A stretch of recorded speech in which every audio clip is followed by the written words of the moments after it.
Bienvenidos a otro capítulo de Se Tenía que Decir en TEDx, como es habitual, por supuesto, todos los días viernes en este horario. Nos pueden ver en nuestro canal de YouTube. Desde ya les agradecemos que le den like, que lo compartan, que lo comenten y además agradecerles porque hemos ido creciendo con las audiencias realmente de una manera que nos tiene muy conmovidos, muy impresionados estamos, considerando además que, bueno, estamos a puertas de la segunda vuelta de la elección definitiva, la que vamos a tener este próximo día domingo, la última elección por 2 años más, vamos a tener un descanso por fin, un colchón electoral sin tener que ir a votar, que yo creo que la gente va a agradecer.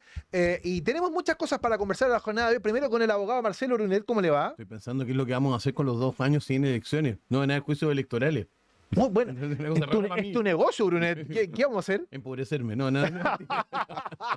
No, da lo mismo. Oiga, yo soy muy mal. No he saludado a la Connie, que está en la dirección junto con Panchito. ¿Cómo están? Hola, Panchito. Hola. ¿Cómo están? ¿Van a votar? Tienen que ir a votar el fin de semana. ¿Dónde vota Panchito? ¿No ha cambiado su...? No he votado. En el Blue Star College en Los Espejos. Blue Star College de Los Espejos. Muy bien. Ya, usted tiene resuelto su voto más allá de que su candidato no pasó. 5. Ya, ok. Claro. En 5 minutos me lo va a contar. En 5 minutos. ¿Usted, Connie, ¿usted dónde vota? En San Joaquín. San Pero Joaquín. le pregunté por quién va a votar. No, eso no se puede hacer porque No estamos sé. en veda. Estamos en veda. Sí, a propósito de veda, Sí. mar y esas cosas, Sí. el pescador, el señor Miyagi de esta mesa, Sí. señor Chijolley, ¿cómo le va? ¿Cómo está, Eugenio? La voz. Encantado de estar contigo y también con Marcelo y con toda nuestra audiencia que va creciendo día a día. Impresionante. O sea, que no te puedo decir cómo me agradece la gente. Oye, escuchar a Chijón es tan No. agradable. Tiene una voz tan acompasada y además su ritmo te permite escucharlo, te permite digerir lo que quiere. Una maravilla. Un Frank Sinatra. El Frank Sinatra de la política. del podcast. En este mundo moderno donde todo el mundo tiene su apelativo, ya tiene 3 o 4. Nuestro Frank Sinatra. El Frank Sinatra, la voz, El pescador. el pescador y una serie de cosas. Oye, entramos a la recta final de la campaña. Chijón me decía algo, yo lo quiero tirar a la mesa porque creo Ajá. que es real. Ujú.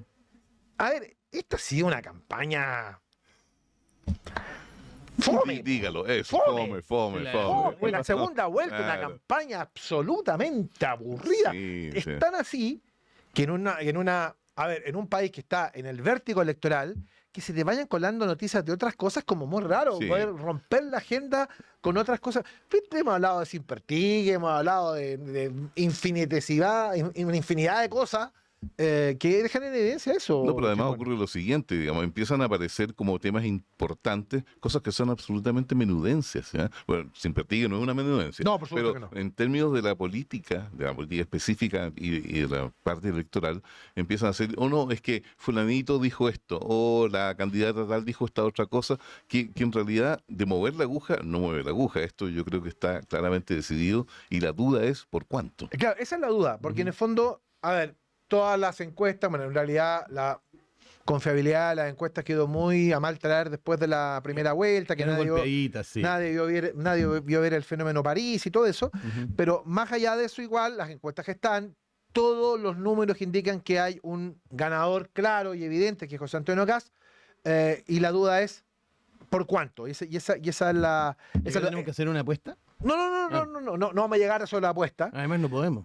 Porque estamos en veda. En veda, Sí, está bien. Pero independientemente de eso y el tema del por cuánto y eso, la pregunta natural es, bueno, a partir de todo lo que ocurrió en la semana, Ujú. a partir de, bueno, el comentado debate de la Archi de la semana pasada Sí. y del comentadísimo debate de la Anatel que se produjo esta semana, ¿tú crees que se haya producido algo que eventualmente pueda estrechar las cifras? No. ¿No? ¿Nada? No, yo creo que no movió la aguja y yo creo que los factores son bien simples. La gente está un poquito aburrida de esta discusión media habitual, en la que ya se ha transformado en una cosa casi como una cosa de sistema, de que van a solamente pelear.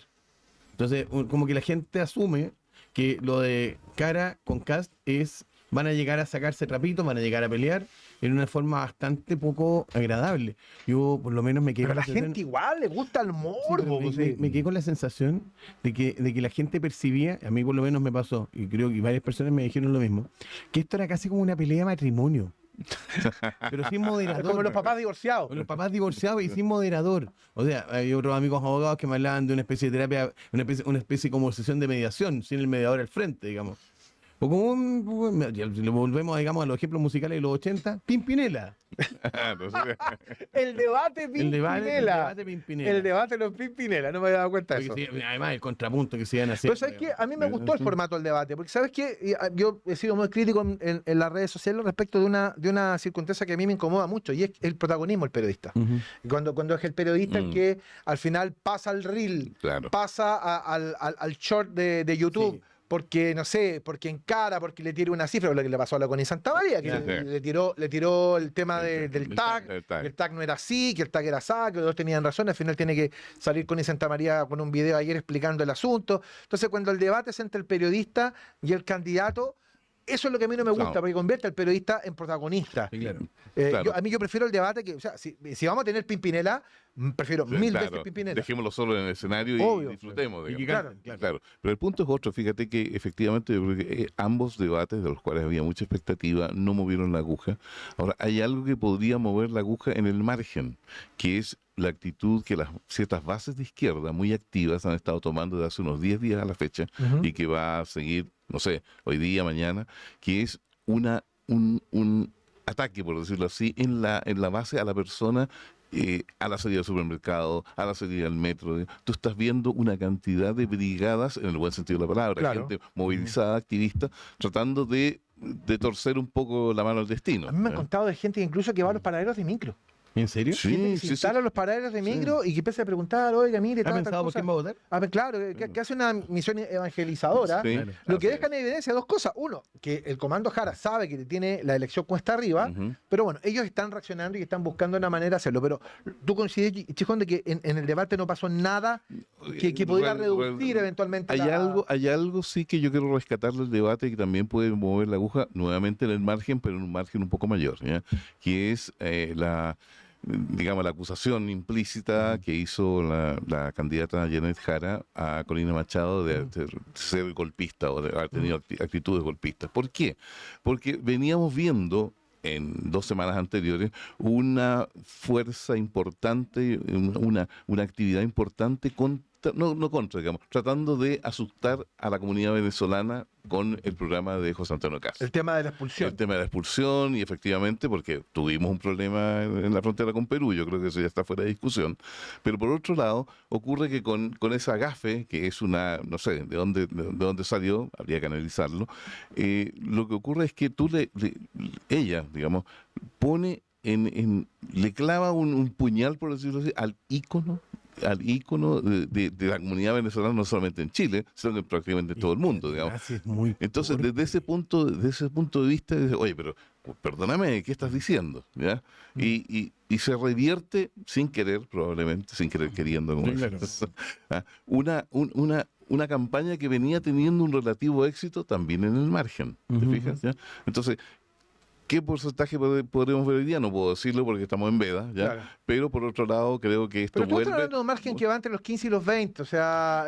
Yo creo que podemos tener una diferencia de 15 puntos. ujú, que- Por ahí que más o podemos menos. andar. Más o menos, pero, Sí. pero es el tropiezo Machado el incidente que podría, claro, generar una ampliación respecto a la diferencia uno Uno con lo que otro. esperaba era lo O- contrario, digamos, el gafe, digamos, de Cast.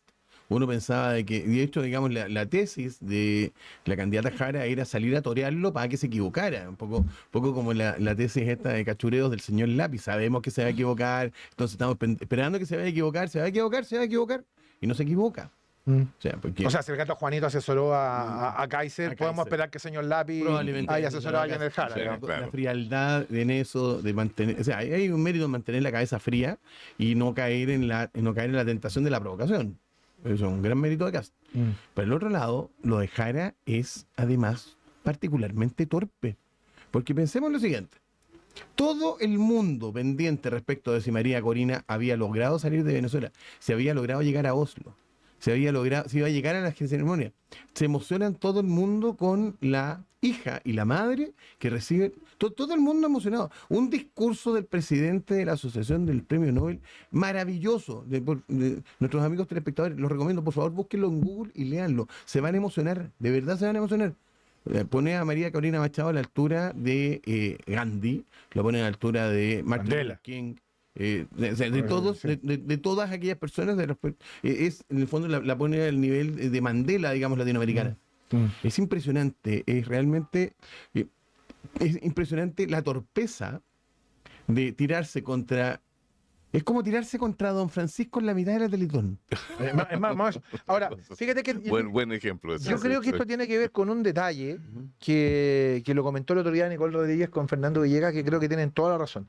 Porque uno entiende y sabe cómo son los coaching con los candidatos. Entonces los candidatos tienen respuestas seteadas para determinadas cosas. Entonces seguramente Janet Jara tenía muy seteado que si le tocaban el tema de Venezuela, ella tenía que salir a decir que Maduro se robó las elecciones, que Venezuela es una dictadura y que está en contra de esa dictadura. Y de hecho, cuando se lo plantean, lo primero que ella dice es eso. Claro, sí, está bien. Está en la Perfecto. línea correcta. Hasta ahí está perfecto. En la línea correcta. La bajada está Más allá que Lautaro Carmona haya ido a Venezuela y a Cuba, si es que mira, los vamos a tratar de dictadura por si acaso, una cuestión electoral, pero igual, Por favorcito, no se enojen. Hagan como que no escucharon. Háganse los sordos respecto a eso. Además, ustedes tienen unos cuantos problemas en el mar, digamos, probablemente. Bueno, está bien, pero están pendientes de otra cosa. A lo que voy, seguramente Janet Jara estaba seteada respecto a la respuesta. Si te preguntan de Venezuela, tienes que responder esto.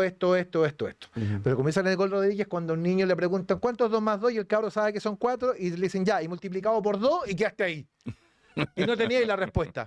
Entonces, fue lo que pasó con Janet Jara. Como un conejo que lo tomaste por las orejas. Claro, en el fondo es, claro, le plantean eso y cuando viene después el tema de María Corina Machado, ella no tenía preparada la bajada y terminó dejándose ser como ella es. Claro. Y es ahí donde se produce el conflicto mayor. Yo creo que seguramente el incidente Machado debe ser lo que más trascendió el Como debate. ella es, y también haciéndole un guiño a los propios. ¿Por qué? Porque los propios efectivamente consideran de que la María Corina es lo peor del mundo, digamos. La sayona, le dice Maduro. No, pasamos rápidamente de la socialdemócrata Jara a la Sí. comunista Jara.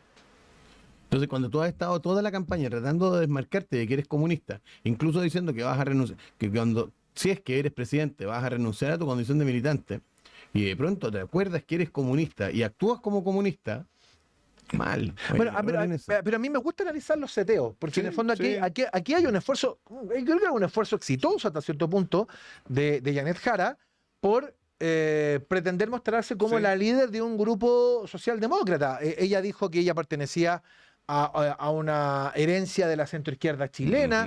Ella, entre otras cosas que son increíbles, dijo que ella iba a renunciar a la militancia del Partido Comunista si era elegida presidenta y que iba a seguir el ejemplo de grandes estadistas como Patricio Elwin y Sebastián Piñera. Entonces, perdón, cuando ella dice, no, Sebastián Piñera era un gran estadista, cuando uno ve en las redes sociales las cosas que decía Janet Jara a Sebastián Piñera, entonces, en realidad, yo quiero hacer un homenaje a Vania, que es nuestra maquilladora, porque yo creo que andamos por ahí. La maquilló perfecto. La maquilló perfecto. O sea, eso yo encontré que superó cualquier límite, cualquier límite de lo creíble. creíble. Algunas cosas, déjame recordarme. Piñera, no vamos a decirlo, asesino igual que Pinochet. Claro. Eso probablemente Fue un eslogan que se repetía cada vez que... Probablemente el tirano Piñera. El tirano Piñera. Sí, la dictadura. Señor Piñera, usted está advertido. Sí. Después lo vamos a perseguir. Lo vamos a perseguir. En la convención, ¿se acuerdan ustedes que en la convención una de las primeras ideas brillantes era sancionar penalmente a Sebastián Piñera? Idea de la convención constituyente. Y ahí estamos. Y terminamos con grandes estadistas como Sebastián Piñera. Entonces, yo creo que está bien el seteo, pero ahí yo creo que se pasó como 20 pueblos, porque mira, lamentablemente los políticos tienen que entender algo. Hoy día en el mundo del siglo XXI, lamentablemente, amigas, amigos, hay archivo.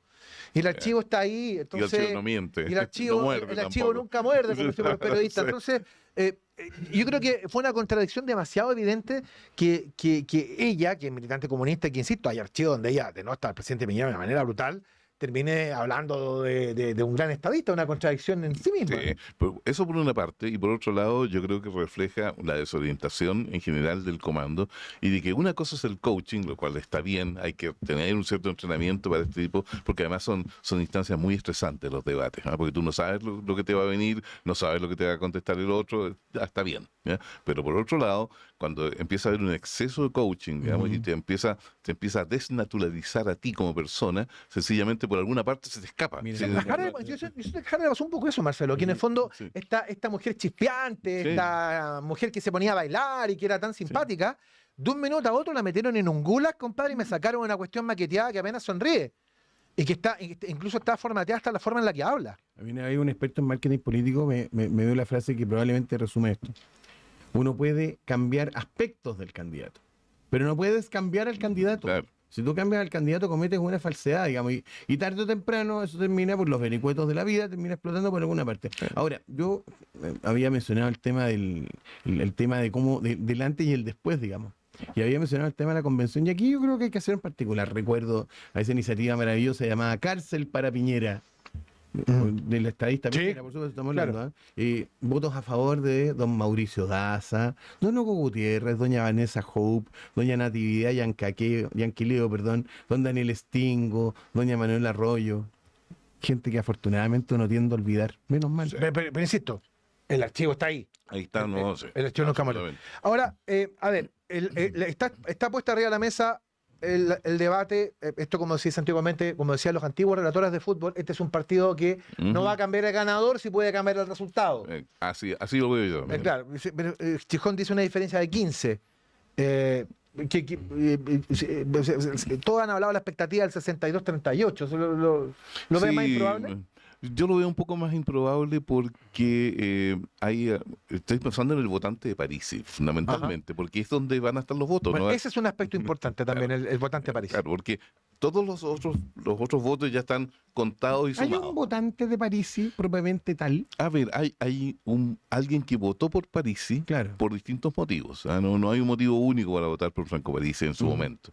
Ocurre que está la rabia, pero también está el no estoy ni ahí, está el igual tengo que levantarme mañana a trabajar, y una serie de cosas, digamos, que son propias de nuestra idiosincrasia y que van afectando, pero que van sumando más y más en el tiempo. Y eso sí me preocupa. Como proyección política, hoy día estamos en el 20% de una votación, Sí. podríamos llegar al 25%, y lo que más me preocupa, y esto lo he repetido varias veces y lo voy a seguir repitiendo, el PDG, Sí. el Partido de la Gente, tiene un problema estructural que va más allá de las peleas, tiene un problema de que no le ofrece a Chile un modelo de país ni De un acuerdo. rumbo. Ya, está bien, pero Es un muchos... problema que hoy día es transversal a gran parte de los partidos. Sí, pero muchos han dicho, muchos han preguntado si acaso la apuesta que tiene Franco Parisi en esta elección es competir en el balotaje a través del voto nulo. Lo intentaron. De hecho, nosotros acá, en un programa de TVX, tuvimos entrevistados a... En cómo estamos hoy. Como ¿sí? estamos hoy, tuvimos entrevistados a Giancarlo Arballelata, que Ujú. probablemente es el genio detrás de todo este mono, Ujú.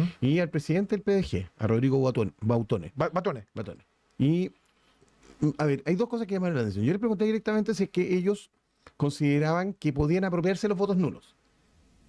Dijeron que no podían hacerlo. Ya. Quedó registrado. Porque O sea, tienen no se com- pueden arrogar no se pueden- el nulo que venga. ¿Qué es lo que O sea, si hay 3 millones de nulos, no puede Parisi el día de decir, ven, y nosotros comemos el nulo, son los claro, es lo míos. que va a tratar de decir Pamela Giles seguramente, digamos. De que Claro. son todos sus nietitos. Ya. Ahora, segundo, le preguntaba a uno también respecto de esta misma lógica, si efectivamente esta llamada a votar nulo era una llamada, digamos, para dar de posicionarse ellos con este discurso. Porque es bien extraño, digamos, de que la gente llama a votar nulo, como tratando de hacer, y me reía mucho porque se los comentaba también al aire, hay un reel de una señora en TikTok que decía que le preguntaba si iba a votar nulo, y decía, sí, pues en una de esas, si uno vota nulo, vuelve Parisi. Como si existieran, como si fuera Ya. una ficha de nuevo. Ya. Entonces la verdad es que acá hay un tema que es bien de fondo. Parisi está tratando de jugar a ser el tercer candidato en la sombra. Eso es un hecho. La pregunta es, ¿hasta qué punto puede jugar con esto sin caer en el populismo? Y le planteo por lo siguiente. Ayer en una declaración, Parisi decía de que lo más barato para Chile era votar nulo, porque con eso no se le pagaba por voto a un candidato o a la otra candidata. Cosa que es una falsedad enorme.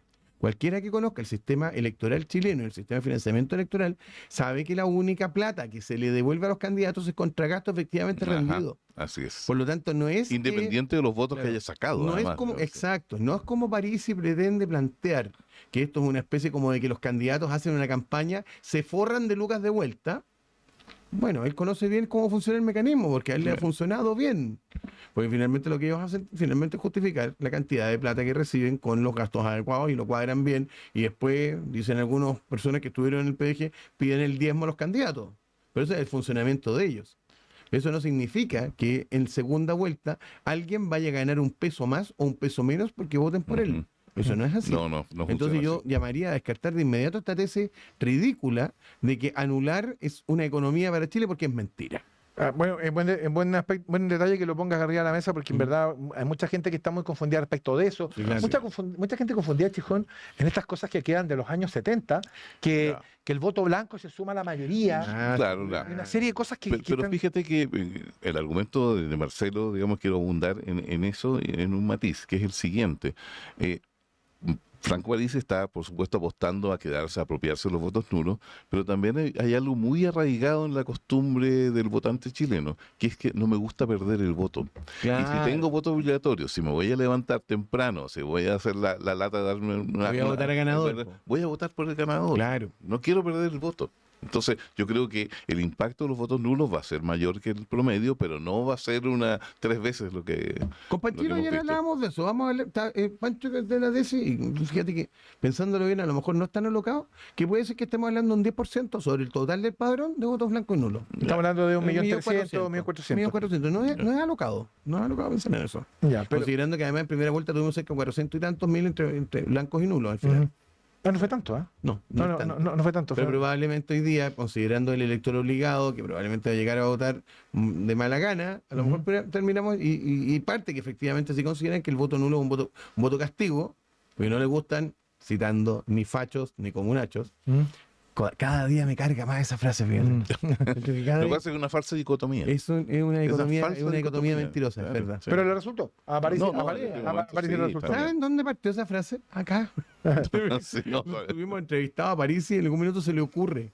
Mm. Y como le gustó cómo sonó, Claro. empezó a usarla. Bueno, le resultó bien, digamos. bastante bien. Bueno, una de tantas cosas que vamos a ver probablemente en las próximas semanas es cuál va a ser la actitud del PDG y fundamentalmente de la... Si es que subsiste el PDG. Claro, de los parlamentarios del PDG respecto de la administración potencial de José Antonio Ujú. Castro, indica que va para allá eso. Hoy, perdona, yo quiero ver esa primera reunión que tengan Pamela Hoy día. Giles. Hoy día, entiendo bien. Hoy día, sí. Pamela Giles con, ¿cómo se llama? Tremendo choque. Javier Olivares. Javier Pero a Javier Olivares ¿Sí? lo trató muy bien Pamela Giles en redes sociales. ¿Así? Lo trató muy bien en X. No, un muchacho muy inteligente, digamos,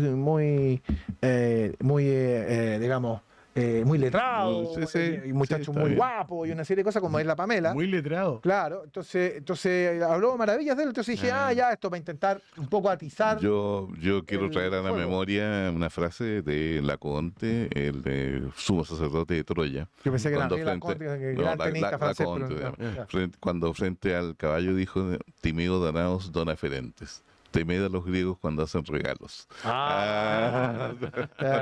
No es así. Hay que tener cuidado cuando te alaban mucho. Sí, bueno, yo quiero dejar para el próximo segmento y quiero plantear algo que creo que sería súper interesante que lo conversáramos, que tiene que ver con el significado que tiene esta elección, más allá de que elijamos presidente y no tengamos elecciones en 2 años más.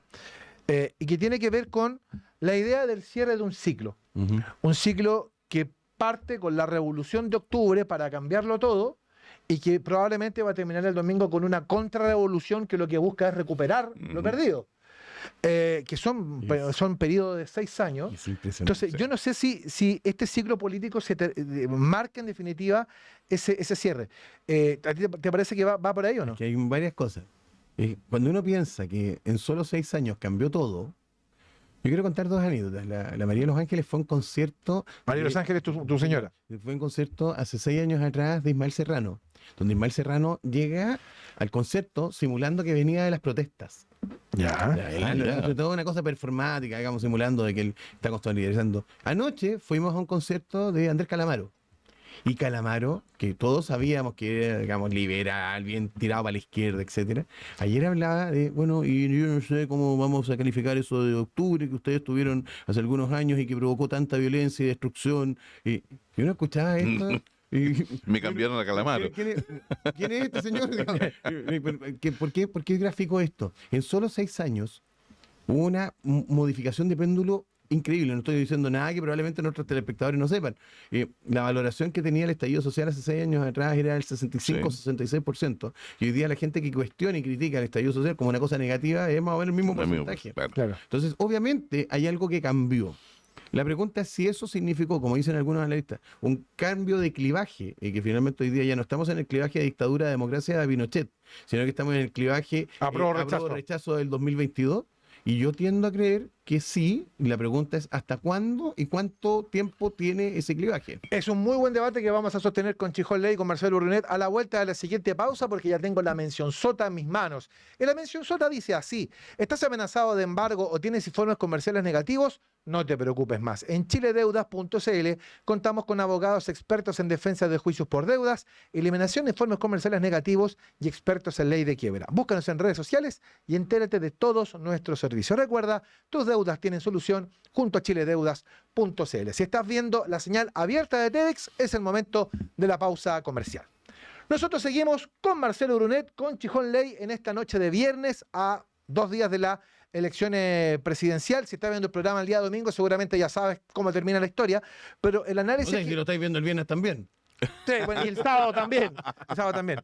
Porque está todo más o menos claro que va... Fíjate que ni siquiera por el tema estadístico, sino que porque uno va viendo los signos de los candidatos, los signos de ellos y de sus equipos. Ujú. Por lo pronto, algo que conversábamos la semana pasada. La semana pasada nosotros hablábamos de quiénes podían ser los ministros de un candidato. Y nunca pudimos hablar de los ministros, de los potenciales ministros de la otra candidata, porque no es tema. ¿Y por qué no hay nadie buscando? Claro, no hay nadie buscando porque nombre indigente. Nadie está buscando gente, digamos. Claro. O sea, eso es un síntoma de algo. Síntoma de algo. Pero estábamos planteando en el bloque anterior, al final del bloque anterior, este tema respecto de si la elección del día domingo cierra el ciclo que se abrió en octubre del 2016, el del 2018, perdón. Ya, No, 2019, oye. Lo cierra o lo abre en un sentido, en un vector. O sea, distinto, claro, ese es el punto. El 18 de octubre del 2019 se produce el estallido social con todas sus consecuencias, con el péndulo muy cargado a la izquierda, con la amenaza de que el presidente Piñera pudo haber sido derrocado, con un Congreso que... Yo el otro día estaba revisando lo que dijo Jaime Quintana el 2020, que presentaba lo del parlamentarismo de facto, sí. una cosa inaceptable. Ujú. Teníamos eso, después la convención de la locura, el plebiscito con el 62-38, después el segundo intento constitucional, ya comienza a cambiar el péndulo, ahí republicanos comienzan a agarrar protagonismo. Pero pierden. Claro, lo pierden, pero después en la elección presidencial, cuando parecía que la cuestión se moderaba, que la elección municipal había mostrado una cercanía a las fuerzas del centro, aparece finalmente otra vez el péndulo yéndose hacia republicano y probablemente vamos a tener a José Antonio Caz como presidente. El gran acierto de Caz en eso fue disimular lo que él piensa y transformar todo esto en el eje de las urgencias. O sea, Bueno, ¿sabes mira, que da lo mismo de todas estas cosas? pero eso- Tenemos una urgencia. Eso es bueno y es malo. Claro. Porque es malo en el sentido, y aquí voy con Chijón, Ujú. en el sentido de que es difícil proyectarse en la urgencia. Claro. Pero si José Antonio Caz logra, con el compromiso del gobierno de emergencia, solucionar las 3 grandes emergencias que tenemos, que son la seguridad, la migración ilegal y la delincuencia, si logra bajar esa sensación, yo tengo la sensación que perfectamente bien puede republicano y la derecha en general aspirar a un segundo periodo. Mira, estaba conversando en esta semana con un amigo de centro izquierda y me decía, mira, lo peor que yo veo en este momento, una persona muy inteligente, me dice, es que este no va a ser un solo gobierno de derecha, va a ser por lo menos 2, ¿ya? Porque como izquierda hemos hecho las cosas tan mal de que dudo de que Gabriel Boric, por ejemplo, que se puede presentar, vaya a ser un candidato efectivamente con posibilidades en 4 años más. 4 años es demasiado poco tiempo como la gente se olvide de lo mal que lo ha hecho mi gobierno, me decía. ¿Ya? Pero por otro lado, también hay que entender de que eso pasa porque también lo puede hacer este gobierno de José Antonio Caz. No se puede vivir 4 años en emergencia, cuidado. ¿Ya? La emergencia se tiene que solucionar en un año y medio, por decirlo así, y para por lo menos bajar los índices. Este gobierno, futuro gobierno de derecha, ¿ya? Se juega en el crecimiento económico. Y hay ciertos elementos que también dan buena, por decirlo así, aspectan bien. Sí. ¿Ya? El precio Por del ejemplo, cobre. el precio del cobre. Claro. ¿Ya? Y por otro Estamos en lado, niveles históricos. La baja del dólar. la baja del dólar, ¿ya? Y la baja de las tasas de interés, que han tenido una alza importante a nivel mundial y ahora van paulatinamente bajando. Eso es un efecto post-pandemia, probablemente. Sí, también, probablemente sí, pero el punto está en que cualquiera sea su razón, genera una expectativa positiva y ya la bolsa hace 2 semanas, 3 semanas dio cuenta de que las cosas las ven distintas. Hay optimismo Hay respecto a lo que optimismo, pueda pasar en el próximo exactamente. gobierno. Ahora, yo vuelvo a marcar el tema de, insisto, es muy raro. A mí, yo me acuerdo que lo vi cuando yo trabajaba en Canal 13, que el 2019 vimos el estallido y las tesis en pantalla y el violador eres tú y esas cosas, y de un año para el otro estábamos en la revista previa de la Escuela Carabinero. Entonces, es realmente un cambio muy difícil de explicar y seguramente los sociólogos van a tener mucha pega para explicar este periodo. Y creo que ni Pero- siquiera son capaces de entenderlo ellos. Bueno, pero insisto, pasamos de un intento revolucionario para intentar cambiarlo todo Ujú. y vamos a terminar con una contrarrevolución consolidada que lo que busca, y seguramente lo más convocante, lo que busca es un poco recuperar lo perdido. Volver la a los gente- 30 años. La gente se dio cuenta de que finalmente lo que teníamos era mucho mejor que lo que se ofreció, Ujú. y esta contrarrevolución que se va a consolidar el día domingo implica varias cosas para el próximo gobierno. Entonces yo pregunto si es un fin de ciclo, porque esto también ha movido la caja tanto en la derecha como en la izquierda. Sí. En la derecha termina por imponerse el relato republicano, por sobre, por ejemplo, el relato tradicional de Sí. la derecha de Ajá, Chile Vamos, sí, una cosa que es derecha, innegable. No, sin duda. Y aquí es donde viene también una segunda reflexión de qué es lo que va a ocurrir durante estos días. Yo, tratando de hacer ejercicio histórico, me acordé de cuando, en plena dictadura, Pinochet convoca como ministro del Interior a Sergio Onofre Jarpa. El 83, con las Ajá. protestas. Un cronista español, Martín Prieto, decía, esto es meter a 2 gorilas machos encerrados en la misma jaula. Porque básicamente consistía, digamos, en Jarpa versus Pinochet, que no se tragaban, no se llevaban. Pinochet no era una persona de derecha clásica, nunca lo fue. Y Jarpa es el representante de la derecha más tradicional del mundo. Ujú. Por lo tanto, lo que vamos a enfrentar hoy día va a ser una discusión bien interesante. Si Renovación Nacional y Chile Vamos, por ejemplo, están dispuestos a plegarse a trabajar en un gobierno de Kast. Básicamente por el tema de la emergencia nacional, por el tema... Bajo ese relato. Claro, o si finalmente, digamos, se van a marcar los puntos de inflexión y de diferencia. Con la colaboración activa, digamos, así como desde el Senado vamos a apoyar todas las cosas que sean buenas para Chile, pero vamos a rechazar todas aquellas que sean malas, que en el fondo es un poco el rol que ocupó la democracia cristiana durante este gobierno. Entonces, queda por discutir eso. Mi impresión es que tanto por necesidad como por subsistencia, es probable que se termine imponiendo la primera tesis. Sí. La tesis Jarpa entrando al gobierno de Pinochet como ministro del Interior, tratando de hacer la primavera de Jara. ¿De Jarpa? La primavera de Jarpa. No, Jara no va a estar, digamos. No, creo que no la van a convocar probablemente. No, pero la primavera de Jarpa, que en el fondo es el acuerdo democrático y tratar de hablar... El acuerdo nacional. El acuerdo nacional y tratar de ampliar un poquito el mono. O sea, ahora, perdona, Ahora, Chipón. Sí, no. sí, dale. A ver, mira, yo creo Alianza que Democrática era el yo pacto. creo que en este momento, frente al nuevo gobierno, que es de José Antonio Kast, Chile Vamos no va a reaccionar en forma unánime. ¿En qué sentido? En el sentido de que la UDI, y por las relaciones históricas que han tenido con los ex republicanos, o con los ex UDI, perdón, que hoy son republicanos, va a tener una mayor afinidad y una mayor predisposición a participar en el gobierno. No digo que RN en algún momento no lo vaya a hacer, pero creo que faltan cosas al interior, que pasen al interior de RN, entre otras cosas, una elección de directiva en el próximo mes de marzo y una serie de definiciones internas para que finalmente puedan decir, mira, este es el rumbo que como partido vamos a tomar. Yo creo que la UDI en ese sentido está mucho más clara, la UDI de hoy está mucho más clara en su participación. Sí, Respecto a lo que quiera hacer. Yo creo que en el fondo a la UDI le molestaba muy poco que Kast pasara a segunda vuelta. Es irónico, porque su candidata presidencial, la candidata presidencial de Chile Vamos, era una militante de la UDI. Claro. Pero irónicamente parece que a la UDI le resultó muy fácil esta transición. Ahora, pero mira, yo creo que eso tiene un sentido, porque a propósito de lo que estamos hablando del cierre de los ciclos políticos, Marcelo lo decía hace un rato, el cambio de los clivajes, hay una tesis que se ha conversado mucho la última semana, que ya no es democracia dictadura que le dio a la concertación 20. Yo creo que los clivajes, o donde se marca el tema de la elección, lo contábamos la semana pasada, a la gente que apoyó el sí el 88, les costó 10 años ser electoralmente competitivo.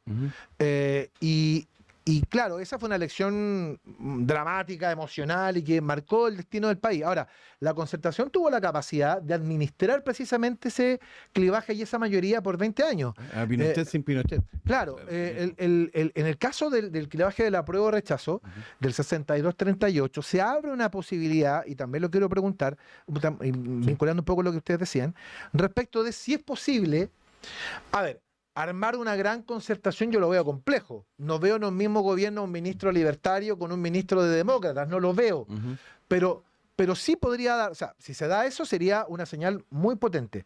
Pero yo siento que lo que está intentando, lo que va a buscar José Antonio Kast, si gana el domingo, es precisamente eso, ir generando esa mayoría social reflejada en lo que fue el rechazo en su momento y buscar la forma de, y ahí vamos a ver cómo anda su mano política, de poder administrar eso. Ya, pero recuerda también lo siguiente, el gobierno no es, desde el punto de vista estructural, el Estado, el Ejecutivo, el Poder Ejecutivo, desde el punto de vista estructural, no es un elemento homogéneo. Están los ministerios sectoriales, donde perfectamente tú puedes colocar personas que no piensen exactamente como tú, porque se les mide de acuerdo a su gestión, y están los ministerios estrictamente políticos, que son los que marcan el rumbo del gobierno, y donde yo creo que probablemente cualquier presidente quiere tener gente de su confianza.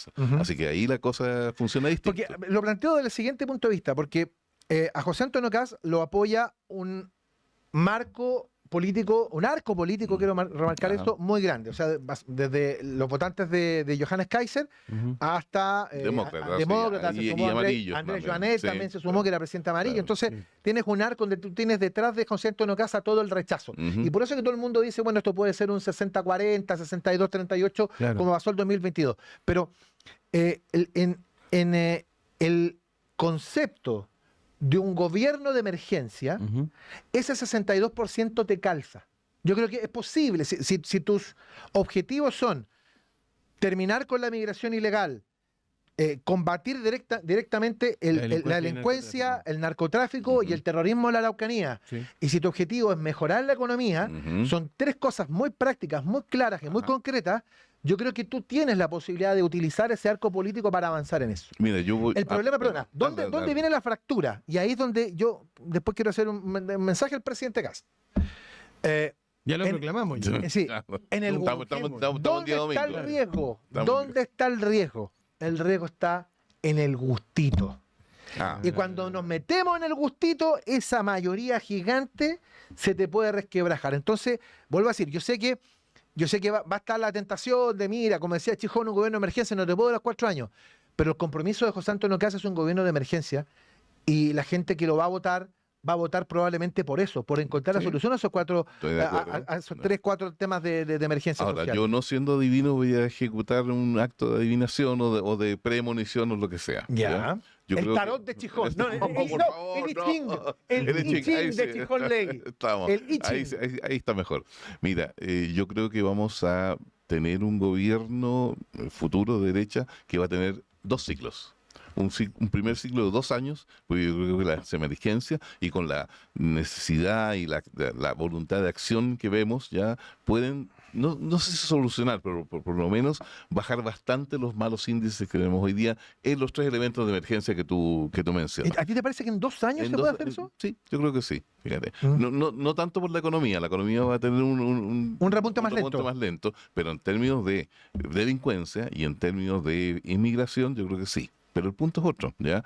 El punto es que cuando ya tú bajas la contingencia, digamos, y puedes decirle a la ciudadanía, sí, mire, estamos cumpliendo, ahí viene otro gustito, que el gustito, oye, pero es que este es un gobierno que se planteó, mi gobierno se planteó con estos y estos objetivos de rumbo de país, ¿ya? Y eso necesariamente tendrá que ser un segundo ciclo, creo yo. Yo creo que hay que recordar la historia reciente y analizar, para que no se vuelvan a cometer los mismos errores, el desarrollo de la segunda convención, aquella que estuvo en mayoría de republicanos.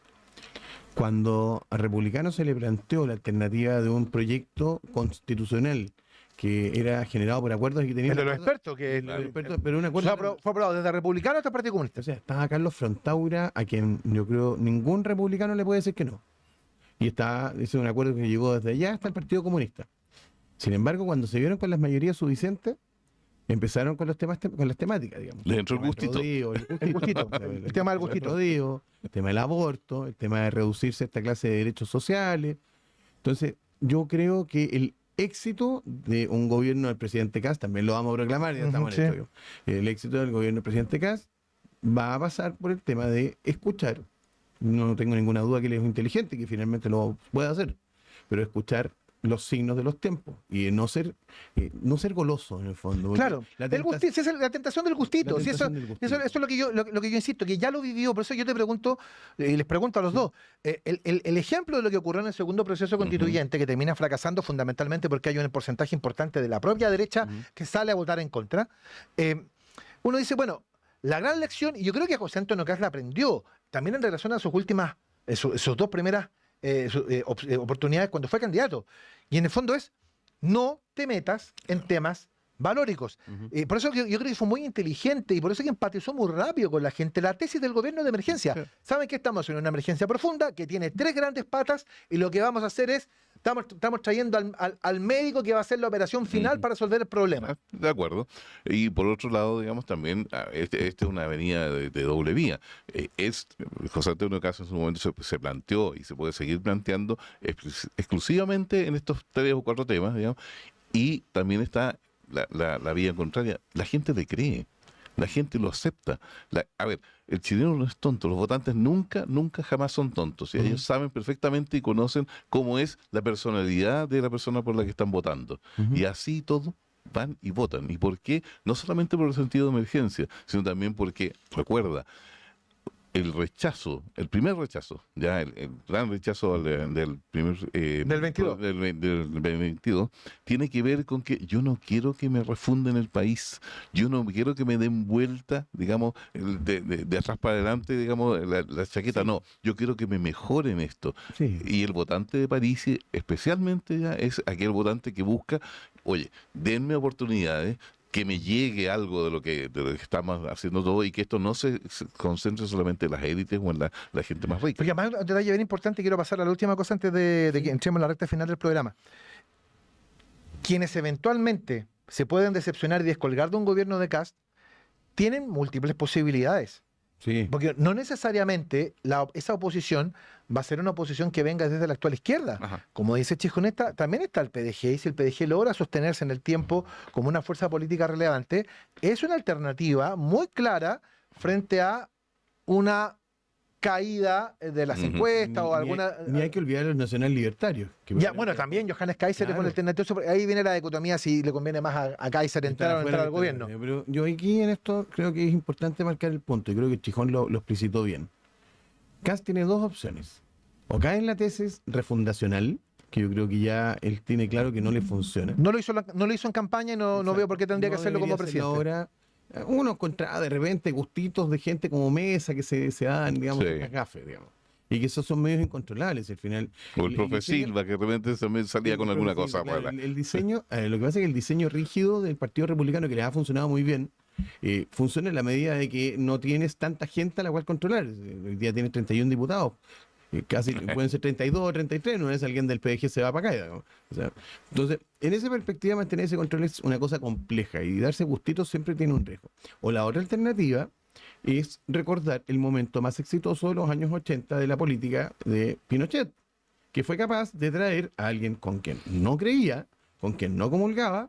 Probablemente, digamos, en los años 80 lo habría llamado como hablaba de los señores políticos, habría hablado de la derechita cobarde y habría Radio Jarpa como parte de la derechita cobarde. Entonces la pregunta es, ¿hasta dónde está dispuesto a entregar Kast parte de su autonomía de gobierno para efectos de poder tener un gobierno que sea transversal? Y en esto... El concepto de emergencia y ayuda aquí, mucho. Claro, es que aquí hay un punto importante. Los ministerios sectoriales probablemente terminen, no puede ser que terminen en manos de parte de partidos de Chile Vamos. La pregunta es otra. La cabeza pensante del gobierno, aquellas decisiones importantes que solo se adoptan desde la moneda, ¿van a ser miradas desde fuera por Chile Vamos o va a haber gente de Chile Vamos en la moneda? Es una tesis de círculos concéntricos que se me ocurrió que podría funcionar. Entonces tenemos acá... Yo ya... Muy buena idea. Se me ocurrió. Oye, Tiene un solo problema, el de los círculos concéntricos ahora está en un círculo en España, digamos. sí, bueno. Sí. Oye, a propósito de Jackson, la izquierda y todo eso. Ujú. Estamos hablando del escenario más probable del domingo con Kast presidente.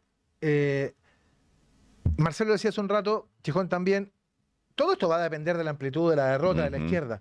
¿Qué va a pasar con la izquierda? ¿Cómo se va a rearticular la izquierda después de esta elección? ¿Va a depender mucho del margen de la derrota o no? Esa es una, digamos, pero también, aunque el margen no sea tan grande como se espera, o que fuera el ideal 55-45 que están pensando la gente de izquierda, que son 10 puntos de diferencia. Ellos dicen que eso les cambia el futuro, ¿ya? El punto está en que esta nueva izquierda tiene que hacer un ejercicio que no les gusta mucho, pero que es muy necesario. Tienen que hacer un ejercicio de autocrítica. ¿Y por qué?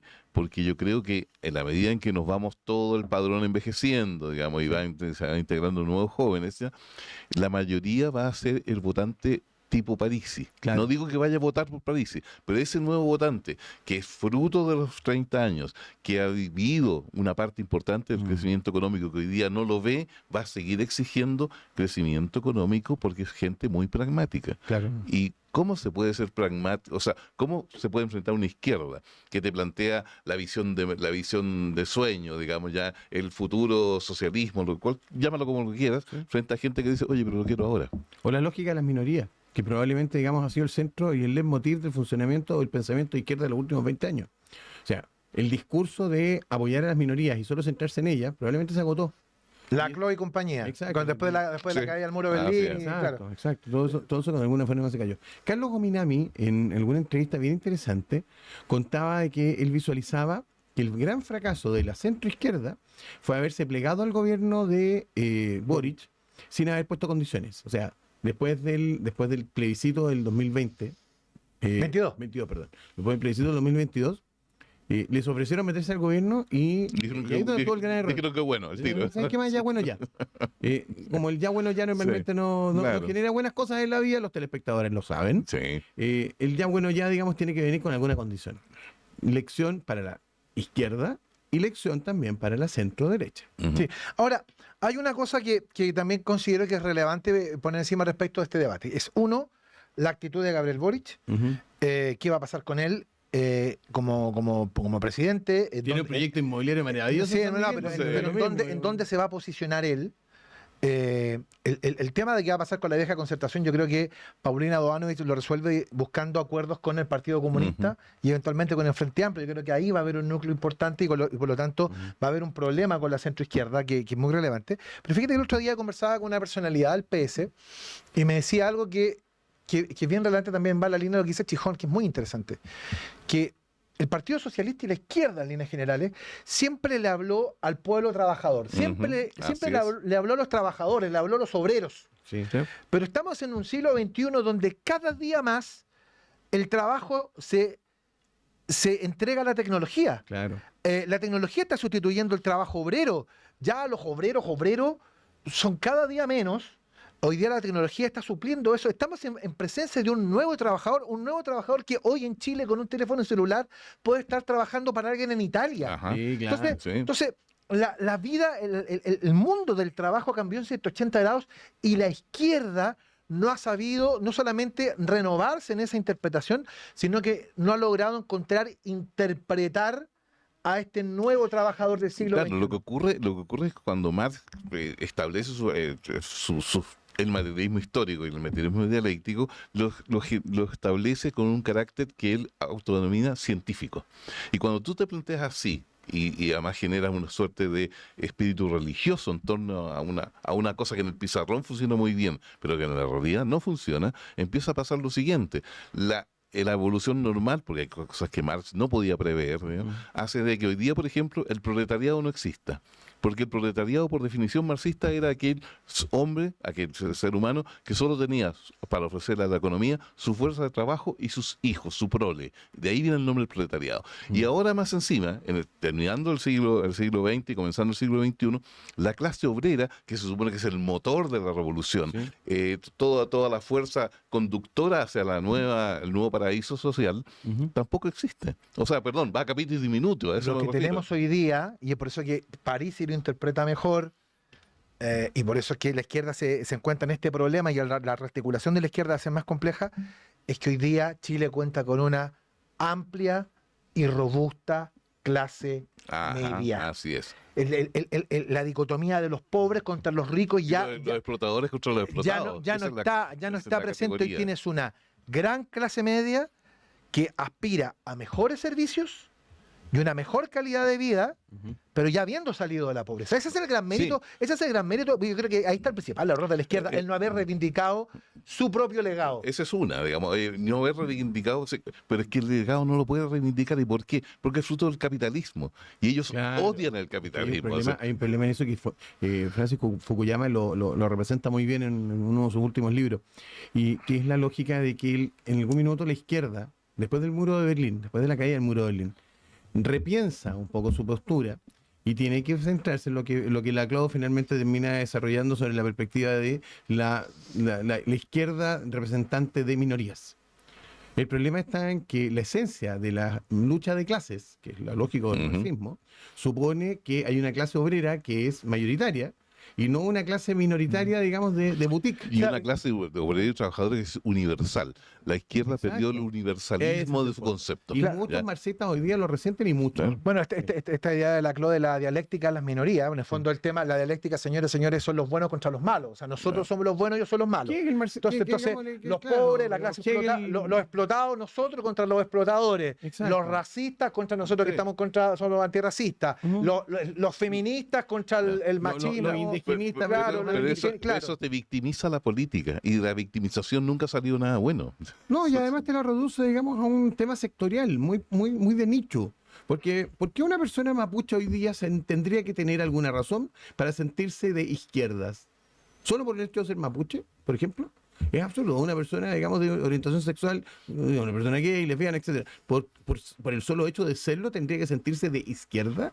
Es absurdo. No conecta uno con tiene consistencia. Esa es una de las tantas cosas que tiene que pensar la izquierda a partir de la elección de este día domingo. Yo solo quiero mandarle un pequeño mensaje de un humilde ciudadano al presidente Kast. Uno, presidente, la mayoría que saque es un préstamo. La gente vota y entrega esa mayoría, pero esa mayoría se puede ir mañana. Ajá. Y esa mayoría depende solamente de usted de una gran cosa, que es la gestión. Si el presidente Kast logra hacer una buena gestión, probablemente esa mayoría se va a sostener en el tiempo. En la gestión está la clave de mantener esto. Y donde se le puede quebrar todo es, si el presidente Kast cumple con el objetivo del gobierno de emergencia, probablemente va a tener esa mayoría política que necesita también muy a su lado. Si se empieza a meter en la minucia, en el gustito, en la pelea valórica, en esas cosas, ahí va probablemente a tener muchos problemas. Entonces yo le recomiendo al presidente Kast que se concentre en las tres cosas que prometió, que avance en eso y por sobre todas las cosas, hacer una campaña exitosa no es lo mismo que gobernar. Presidente, escuche a la gente que tiene experiencia, no improvise, no haga como hizo este gobierno. Escuche a la gente que tiene experiencia, rodéese de equipos que tengan experiencia y, por sobre todas las cosas, escuche. El presidente Piñera decía eso. Un presidente tiene, por sobre todas las cosas, escuchar.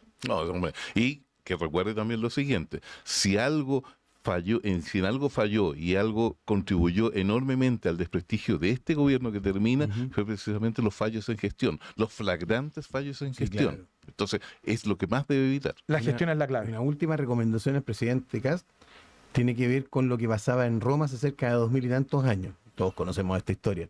Cuando un general victorioso volvía a Roma después de una campaña, le instalaban a un señor atrás que le decía permanentemente memento mori, acuérdate que eres mortal, acuérdate que eres mortal. La victoria enceguece con mucha facilidad. Sí. Por lo tanto, la prudencia de recordar que las victorias son momentáneas. Toda gloria es pasajera, como decían. El final de Patton. La prudencia es muy importante. Exactamente. Bueno, nosotros nos vamos, nos reencontramos como siempre el próximo día viernes ya con presidente electo y vamos a analizar todas las consecuencias de lo que fue. Y con algunos nombres quizás en la probablemente, porque ya viene el otro detalle de cómo viene el gabinete. Connie, muchas gracias, Muchas vaya gracias, a votar tempranito, no se olvide que el voto es con multa, así que vaya a votar. De don Panchito igual, a Coronado que anda dando vueltas ahí también, don Felipe, un abrazo. Y nosotros nos encontramos en 7 días más aquí en TEDx, por supuesto, aquí en nuestro canal de YouTube. Que les vaya muy bien. Chao.